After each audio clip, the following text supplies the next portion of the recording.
Luar biasa, tepuk tangan dulu buat kita semua. Luar biasa. Dan tema kita hari ini adalah Ramadan kelam di Gaza. Kasihan saudara ya. Saya kadang-kadang ngeliat orang-orang di Gaza ini, aduh ya gimana ya saudara ya. Coba ya kita lihat ya saudara. Kasihan sekali saudara kalau kamu ngeliat itu ya. Ya pusing dibikin sendiri mereka ya. Puyeng dibikin sendiri, ruwet-ruwet dibikin sendiri, nyala-nyalain orang lain ya. Mana tadi ya, saya lihat ya. Gaza before. Mana nih Gaza before.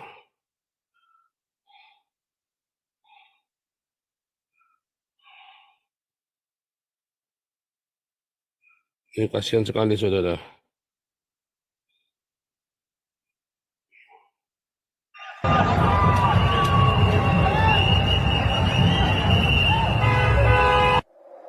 Ini Gaza sebelum dan sesudah saudara ya.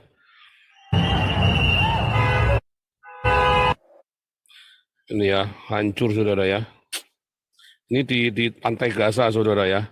Hancur lebur, tadinya indah begitu ya. Ini udah jalan hari ke berapa bulan tuh ya, Oktober, November, Desember, Januari, Februari, Maret, gila 6 bulan ya. Ya, susah dibikin sendiri ya saudara ya. Penderitaan rakyat Gaza adalah kebahagiaan Hamas. Benar saudara ya.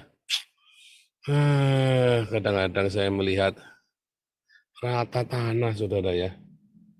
Aduh, kalau ngelihat Gaza, wah saya nggak ngerti mesti bagaimana tuh yang komentari Gaza itu ya. Sekarang kalau Israelnya diem saja, orang diperkosa ya, rakyatnya diperkosa. Anda kalau istri anakmu diperkosa gimana saudara? Lawan sampai mati ya kan? Goblok Anda kalau udah ngelawan pasrah begitu aja. Pasti lawan sampai mati, gimana caranya kan? Iya dong, disandra kok. Gimana caranya, ya kan?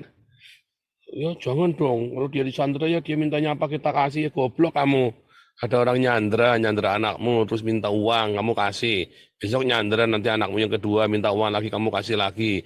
Besok nyandra istri. Ya kalau istri mah biar saja Pak, kalau anak mah jangan. Kalau istri sandra biar aja di PNW Pak. Kupluk kowe dasar. Kupluk. Kalau istri memang sengaja Pak, biar disandra saja Pak. Dasar rese juga. Bukan masalah begitu, itu kan harga itu apa ya saudara ya? Dignity ya saudara ya. Nah kamu anak orang diperkosa, anak orang disandra, diamuk, kamu kejang-kejang, mumet kamu. Mumet saudara ya. Coba kamu lihat saudara ya. Saya nggak ngerti ya kadang-kadang nih ya, Anda lihat. Iya. Nih kita kasih cepetin ya, supaya jangan kita melanggar. Mana tadi? Just before the start of Ramadan, Hamas is preventing a humanitarian ceasefire. Hamas is rejecting the proposal of the mediators. Hamas cares only about one thing: the survival of Hamas leaders. According to the IDF and ISA intelligence, Hamas has been stealing humanitarian aid and stockpiling equipment and food for Ramadan for Hamas terrorist leaders instead of the Gazan civilians in need. By refusing to release our hostages, Hamas is preventing a humanitarian ceasefire and increasing the suffering of the civilians in Gaza. Hamas wants only one thing: to escalate the Ramadan. In coordination with our partners in the United States and CENTCOM, the Central Command, we are coordinating a temporary floating pier to get more humanitarian aid to Gaza. This is important. That will be distributed by international organizations until it reaches Gazan civilians in need. We will continue our humanitarian efforts while we continue to dismantle Hamas military capabilities and do everything we can to bring our hostages home. Ya saudara ya. Saudara, terus apa yang harus dilakukan saudara? Katanya kemarin Indonesia bilangnya Israel nembakin refugee yang lagi ngambil bantuan. Bukan saudara ya, itu bukan refugee ditembakin. Tapi Hamas lagi ngerampok truk bantuan, saudara. Makanya ditembakin. Ya, saudara ya. Makanya sekarang masuk bantuan itu tidak masuk pakai truk lagi, saudara. Supaya jangan di pintu masuknya itu jadi kayak ada alap-alap ya, saudara, dikeroyok itu ya truknya sampai ke tengah kota udah habis, saudara. Ya, nah itu yang ngambil itu Hamas, bukan rakyat, saudara. Nah yang ditembakin itu adalah Hamasnya. Nah waktu rakyatnya masuk, rakyatnya nembakin itu Hamas, saudara. Nah terus ngomongnya orang Israel nembakin. Tetapi kejadiannya yang benar itu adalah Hamas yang jahat. Makanya akhirnya Amerika, Yordania, sama beberapa negara sekarang ngirim bantuan, caranya apa? Pakai helikopter, saudara. Pakai helikopter. Ya. The former Prime Minister of Israel. Mr. Prime Minister, thank you so much for joining me. I really appreciate it. Dicuri, saudara. Thank you. I want to get your reaction. Of course, President Biden delivered his State of the Union address last night. He did address the war. Let me have you listen to a little bit of what he said and get your reaction on the other side. Israel must allow more aid into Gaza to ensure humanitarian workers aren't caught in the crossfire. For the leadership of Israel, I say this. Humanitarian assistance cannot be a secondary consideration or a bargaining chip. Protecting and saving innocent lives has to be a priority. What do you make of the fact that the president chose this huge platform to seemingly call out the Israeli government? And do you agree with that statement that he just made? No, I don't. I don't agree. The problem is not the amount of aid going into Gaza. The problem is that Hamas is hijacking that aid, robbing that aid, taking it to itself, and then selling it back in the black market in Gaza at about tenfold the price. And many Gazans can't afford it. So again, we are not using this as a negotiation chip or anything of that sort. The problem is that Hamas is stopping that aid from reaching the people who need that aid. And that's why we have to defeat Hamas, clean Hamas, and then form a new Gaza. Well, I guess the question is, and the Biden administration would agree with your assessment, what you're saying about Hamas, but the question is, why can't the U.S. and Israel work together on expanding humanitarian access? For example, he announced this new port to get aid into Gaza. Shouldn't the U.S. and Israel be working together on that? We are. Israel certainly is happy about these elements or any methodology of bringing in food into Gaza. But again, once it reaches Gaza, you have the Hamas terrorists who take over and siphon off a big portion of the food. So some people in Gaza don't get that food. And I want to emphasize, we are talking about a terror government that unfortunately was elected by the people of Gaza in democratic elections. But that's the problem here. We have a terror organization that tells us we want to repeat the murderous massacres of October 7th, go in and rape Israeli women and kill Israeli children and sever heads of Israelis just like we did last time.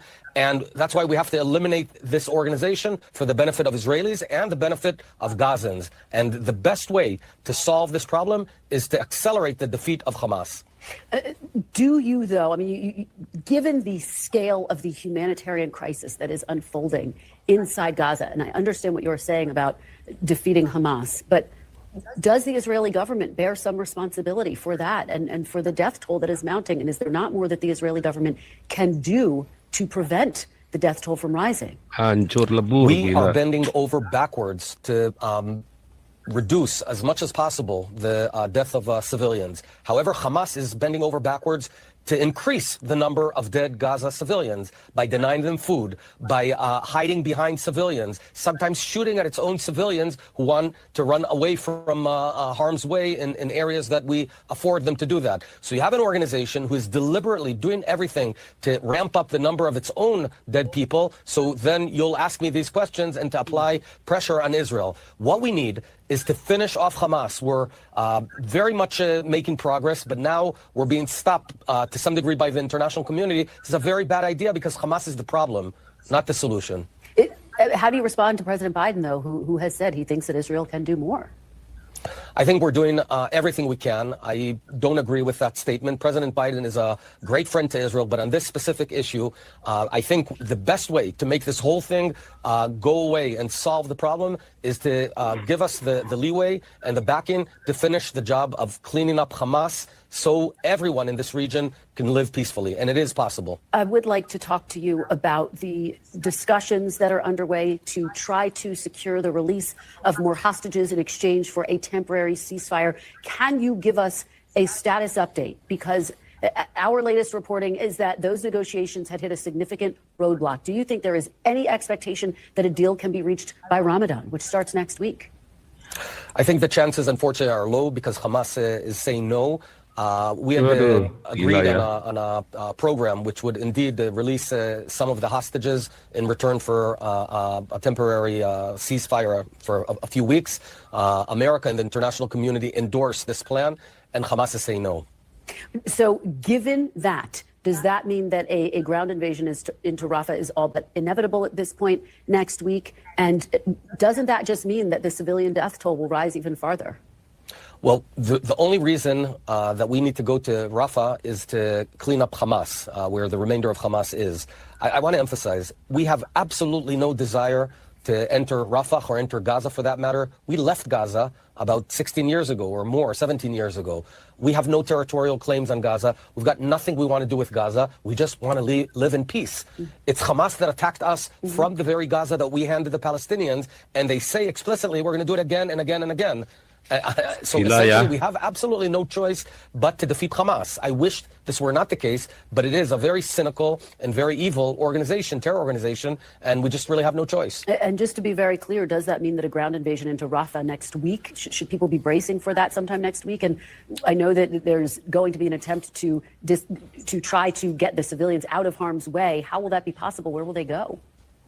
Well, first of all, I cannot anticipate, what the precise military actions will be. I can say what I would do if I were prime minister, and I would proceed to let the civilians move away from Rafah to the north, to the area of north of Khan Yunis. There's a great amount of space there to afford for their movement. And then once the civilians have evacuated, yes, I would enter Rafah and clean up Hamas in Rafah. So that would be, we're talking about 2 to 3 months of the process. Very quickly, because I'm getting a wrap, but is there really any safe place for them to go? You're talking about displacing these people to the north. Can you guarantee that that's safe, Mr. Prime Minister?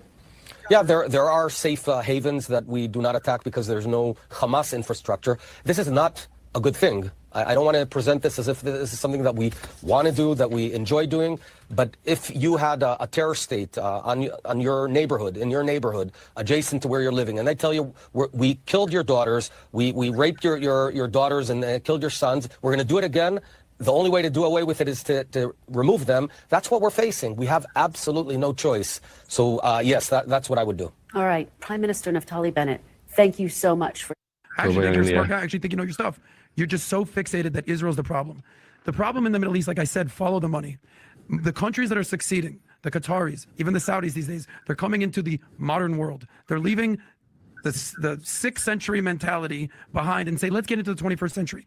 Where they need to succeed, in whether it's Gaza or whether it's Lebanon or whether it's Syria or whether Afghanistan, they need to focus on GDP, not GDT. Gross domestic product, not gross domestic terrorism. And the problem is they're obsessed. Put the guns down. Put the Quran down. Actually start living by the words that the Quran says, not some false equivalent of what they think is actually going on there. You talk about the genocide in Israel or in Gaza as if it's just a matter of fact. Well, let me show some stats for you, because after you see these stats, Israel's the worst genociders ever. The numbers, according to the world data, if you trust data, between 1990 and 2022, the Palestinian population overall went from 2 million to 5 million, okay? Pretty bad at genocide if that's what's happening right there. In Gaza, it went from 645,000 to 2.1 million. It's 3x.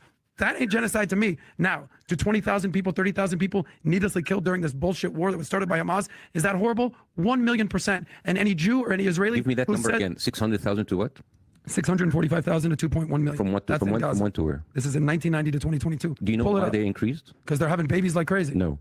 You see, this is how like when you watch data while being uninformed makes you look very stupid. Tell me why. Tell me how the population has gone from 2 million to 5 million. Yeah, because most of the 1.5 extra million didn't come from Gaza. They were pushed away from other parts of Israel. So most of these people, they have increased because of refugees being kicked out. If you're talking about the settlers, those are tens of thousands. I'm talking about those Gaza. aren't millions of people. Dude, listen, my wife's family is not from Gaza, and yet they found themselves in Gaza because they were sitting in other cities and villages outside Gaza. This is the systemic pushing of people from other parts of Israel, pushing them to Gaza. That's not millions of people. This is why I said that dia bohong, saudara ya. Intellectually lazy. Jadi dia bilang katanya orang-orang dari Israel tuh diusir, katanya. Karena ditawarkan, kamu mau tinggal bersama kami jadi warga negara kami. Itu Pak Steve itu kemarin waktu ke Haifa, ya nengok saya sana, yang pasti di Haifa itu Kita tinggal di rumahnya orang Palestina loh, saudara. Bohong ini udah ya. Fucking liar ini udah bilang fucking liar. Bangsa juga nih ya. Wah, nipu bener ya. Itu kaya-kaya itu orang Palestina itu. Yang di Haifa itu Anda lihat ya. Di kota Haifa itu yang ruwet-ruwet itu orang Palestina semua. Nah, mereka ditawarin untuk jadi warga negara. Mereka harus register, mereka harus mereka ngurus administrasinya. Mereka punya rumah besar-besar, saudara ya. Sewanya mahal kemarin itu pasti itu ya. 1 bulan itu pokoknya 10 hari bayar 400 kemarin pasif. Ya 10 hari bayar 400. Lumayan, saudara ya. That's not the cause of millions of people being moved. I'm familiar with the settlement stuff and the disengagement in 2006. Bohong ya, ini orang-orang Arab ini memang bangsat, saudara ya. Orang-orang Arab ini memang tukang ngapusi, saudara ya. Kalau ngomong-ngomong sama Arab ini hati-hati, saudara ya. Mereka bisa ngapusi. Orang-orang Islam ini semua suka ngapusi, saudara ya. Lihat orang-orang Islam yang ngasih data itu yang gila-gila itu ya. Mereka tuh suka ngapusi semua itu, kurang ajar itu, saudara. Aduh, ya bikin emosi kalau gini ya, saudara ya. The people who belong to Gaza are 700,000 people. Right now, Gaza is 2.2 million. That is not birth rate, my friend. These are people pushed from, and by the way, that's not the first time. 1940. Itu birth rate, mereka anaknya satu keluarga itu anaknya 10, saudara ya. Ngapusi ini ya orang ya. Mereka beranak pinak kayak tikus got kok. Saya lihat sendiri. Di sini juga sama, ya. Aduh, orang begini nggak usah didengerin, saudara ya. Bikin emosi. Nah, apa akibatnya, saudara? Akibatnya apa, saudara? Dikirimin lah ya. Kirimin apa drop ya, air drop ya, drop 8.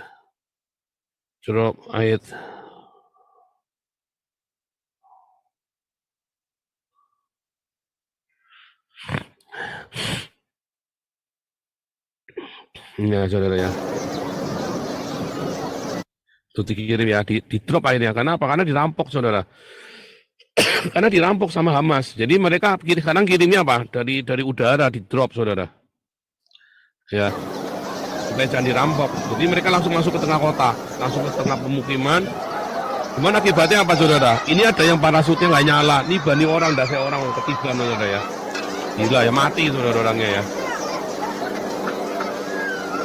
Kalau gini kan nggak bisa dicegat sama Hamas. Karena udah langsung masuk pemukiman. Gila ya, saudara ya. Terpaksa harus begitu caranya. Itu ya, di drop tuh.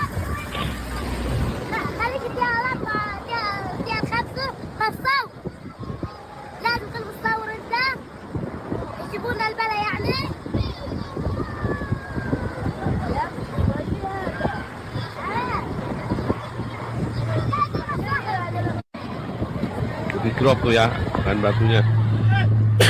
Tadinya kan pakai truk ya, saudara ya, dirampok sama Hamasnya. Nah, sekarang caranya begitu, saudara, supaya jangan dirampok. Jadi begitu dekat udah langsung di tengah penduduk ya. Cuma risikonya yang parasutnya nggak berkembang itu di bani penduduk, saudara, langsung kena dasar, saudara. Kasihan ya. Bangsat ini orang-orang Islam ini memang ya. Itu kasihan, saudara ya. Kamu lihat gitu masa hatimu udah tersentuh, saudara. Ini gara-gara siapa? Gara-gara Hamas, saudara. Mereka jadi begini ya. Tapi mereka nggak sadar, saudara ya. Oh, kasihan jadi tidak jadi. Mereka nggak sadar kalau mereka itu gitu gara-gara Hamas.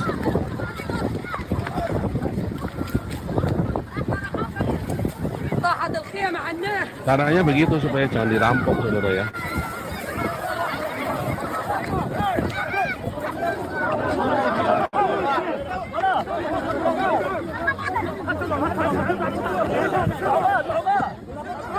Kasihan ya.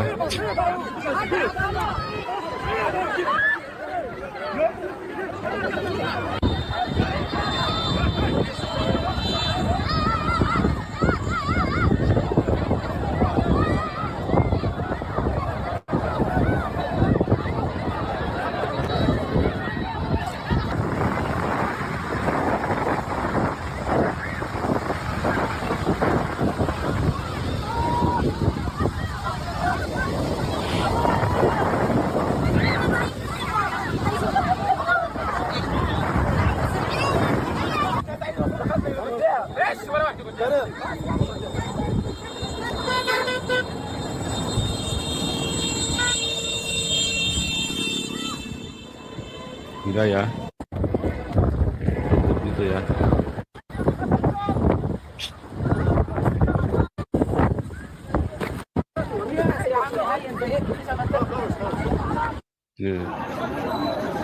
Kasihan ya saudara.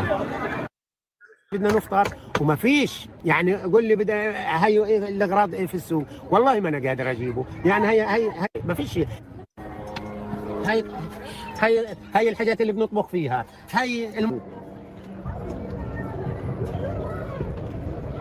امبارح والله محمم ولادي وبتحممين هنا وين ما نتحمم فيش الاكل وين بتعملوه كده؟ وبعدين ايش الاكل والله متمني الطيارات تقصفني واموت. Yeah, I wish that airplane strike me and die. It would be better than this life. مش عيشة هذه اللي احنا عايشينها. وين الدول العربية؟ وين الدول الإسلامية؟ Mana nih negara Arab, mana negara Islam? Ya nggak ada yang membantu, memang kamu bajingan semua kok. Gimana membantu? Mereka udah tahu kamu bajingan juga kok. Kamu juga yang ngomong juga bajingan ini. Misalnya saudara ya, mereka tinggal asal dari rumah-rumah mewah, nantang-nantang Israel. Iya, aku berhasil memperkosa 10 orang.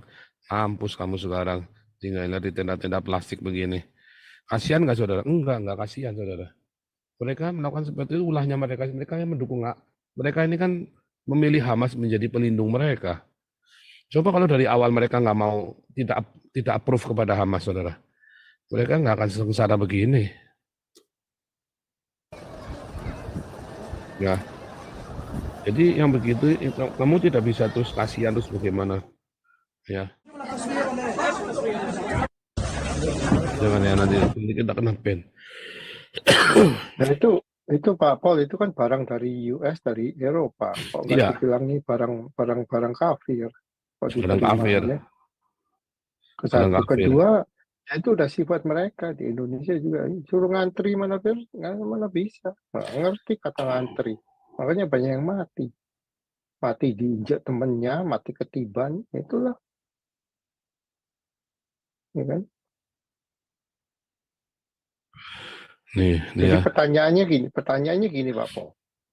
Umpama mereka ngelepasin semua sandera, ini perang berhenti nggak?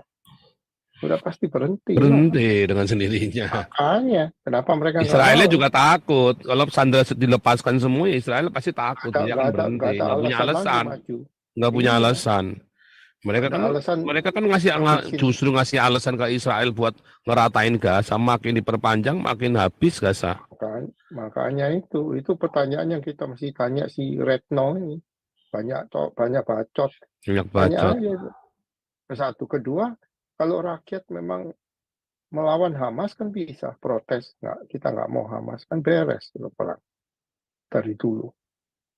Mereka maunya begitu. Kan semua ini bantuannya udah ada semua gini, karena ya berarti memang terbukti ada pencurian kan.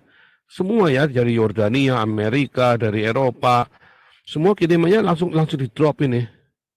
Iya, ya kan? Begitu Mas, itu begitu truknya lewat. Militer Yordania mengirimkan serangkaian bantuan kemanusiaan berupa ya, ini jelain Indonesia nih ya, Prancis semua ya, kirimnya di drop langsung dari udara. Artinya apa? Artinya memang ada perampokan kan, memang. Real itu. Orangnya tadi benar Pak Pong ngomongnya. Mana nih negara-negara Islam? Mana nih orang-orang bantuan tadi Arab? Nggak ada. Ada. Gila ya. Kita mau ngomong apa lagi? Memang kita sudah speechless ya akhirnya ya. Semua segala macam cara untuk bisa membantu sudah dilakukan. Terakhir ini dengan lempar ini dari udara. Sebab kalau dari darat pasti dirampok. Enggak, US bikin itu Pak, dermaga sementara juga lewat laut kirim makanan. Tapi tetap Pak dirampok Pak. Iyalah. Makanya dia lewatnya. Dan kemarin kan, tadi kan dibilangin tadi kan, anggota PBB-nya Hamas semua kok. Pasukan US berangkat ke Gaza. Ngapain US ke Gaza? Israel udah sanggup kok. Ngapain US masuk? Ini kan. Pasukan militer Amerika Serikat. Ini kan yang mau bikin ini kan. Yang mau bikin dermaga ini. Iya. Dia mau bikin dermaga ini. Untuk kirim makanan. Memang tidak bisa Pak, udah nggak ketolong Pak, Nggak bisa, Pak. Ini memang pasti nanti dihancurkan semua, dihabisin semua, jadi damai. Jadi damai. Sandranya udah nggak direken. Iya. Ini kan, yang jaranya apakah warga Gaza? Ternyata yang jarah Hamas. Ya kan? Oh, dijarah, yang jarah Hamas. Makanya akhirnya kirimnya nih paket bantuan dijatuhkan melalui udara menewaskan 5 orang. Ya, malah nggak nunggu. Iya. Suruh ngantri nggak mau ke susu aja, barang belum jatuh dia udah. Waduh, dia mati ketiban coba tuh tadi ya. Ketiban itu ya mati ya. Bayangin tuh. Ya pasti matilah. Gila. Nanti yang disalahin yang masih. Iya kan waktu itu Yordania disalahkan, Pak. Yordania sempat disalahkan, makanya Raja Yordania ikut turun. Nih rebutan nih. Boys scramble as food. Gila ya. Itu kayak apa itu ya, kayak. Aduh, kasihan sekali ngeliat begitu ya. The U.S. military, in coordination with Jordan, airdropped 36,000 meals into northern Gaza on Tuesday, a program Washington began last week. Aid agencies say this is paltry compared to the scale of the hunger. Famine is now looming over the Gaza Strip as aid supplies, already sharply curtailed since the start of the war, have dwindled to barely a trickle over the past month. Swathes of the territory are completely cut off from food.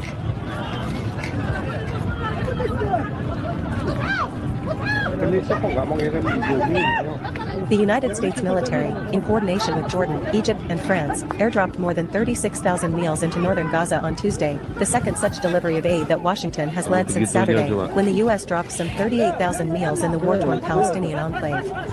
The U.S. has been working to get aid into Gaza. Ya Indonesia harusnya kirim tentara, Pak, perang, Pak, sama Israel, Pak. Enggak, kalau mereka ribut humanitarian, kenapa nggak ngedropin Indomie? Indomie itu makanan lumayan dong, tinggal digodok jadi. Cepet saji. Iya, makanya. Terkenal loh Pak Indomie di sana, Pak. Retno banyak ngomong, nggak ada Retno ini banyak cocotnya ini, bacotnya banyak kan si Retno. Terkenal loh Pak Indomie loh Pak, nih Pak. Saya makan Indomie di sana nih Pak. Saya makan ke toko Arab itu Pastif itu di sana tuh Pak. Beli Indomie tuh, Pak, borong Indomie itu Pastif itu. Mana nih saya sama Pastif ini lagi borong Indomie.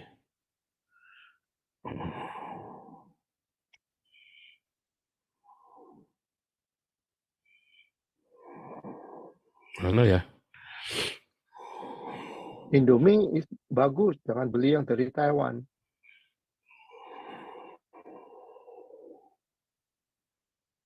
Mana ya gambarnya, saya lupa. Ya nanti kita cari dah. Nah ini nih. Ini Indomie nih. Ya, Indomie halal, tulisannya halal lagi. Iya itu di toko Arab itu, di dekatnya kos-kosannya Pastif itu. Ini di Israel. Ya, ini yang labelnya halal udah. Ada ya halal, labelnya halal Pak. Iya makanya. Gila ya. Saya kalau misalnya ngeliat ke sana ya, orang-orang Palestina ini bisa rukun ya sama orang-orang Yahudi. Ya terus terjadi, ya itu karena ada yang karena ada yang memprovokasi Pak. Ya karena Islam sih Pak, dari Islamnya itu Pak. Iyalah, bottom line Islam, Indonesia sama aja lah. Nah, ya kalau makanya saya gara-gara perang semua pekerja Palestina kan diusirin semua, makanya sih. Iya, pekerja India sama Pakistan yang masuk. 100.000 Pak, kemarin sudah saya usulkan dari Indonesia, asalnya mereka saya nanti bicarakan ya, terus ngomong lama, itu tiba-tiba nggak jadi kan, sebelum ada pengumuman dari India, ngomongnya karena kita tidak ada hubungan diplomatik, memang susah, akhirnya India yang masuk, ya goblok Indonesia ya, 100.000, gajinya 1.400 euro, gajinya 1.400 US Pak. Ya, UMR kan 1.400 US kan. Indonesia kan repot sembahyang lah segala macam lah, tidak pengen. Iya. India mah nggak peduli, dia kerja. Yang Hindu.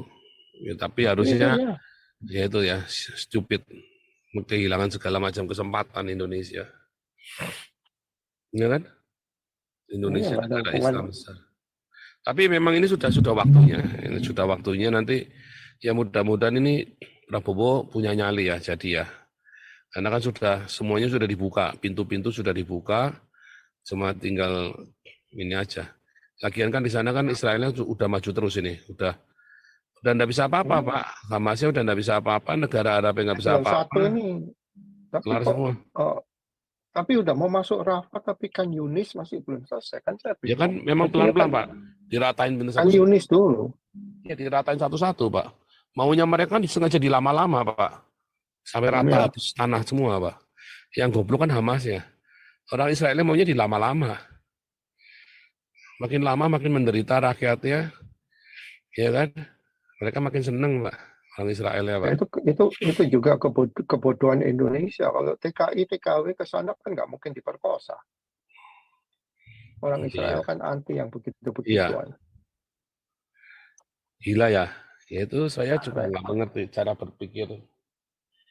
berpikirnya orang Indonesia nih, kita nggak ngerti Pak. Cara berpikir Indonesia nih, otaknya nggak dipakai. Nah, ini repot. Ya kan? Otaknya kan nggak dipakai kan. Coba kita itu ngelihat di depan mata saudara ya. Aduh saya kalau mau ngeliat gitu mah, aduh ya tadi ya. Itu kan udah nyata sekali. Kenapa sampai bantuannya kudu di-drop dari langit coba? Kenapa nggak pakai mobil lagi? Orang Indonesia nggak sadar. Ya karena dirampok sama Hamas. Loh berarti Hamas ini siapa? Hamas lagi kan? Bahkan Yordania aja nggak percaya. Nggak mau pakai bantuan darat. Lebih milih pakai bantuan darat langsung di-drop. Saya dengar minggu lalu Mesir aja itu nemuin apa namanya itu tunnel dibom sama si Mesir dibuntuk. Tunnel ya.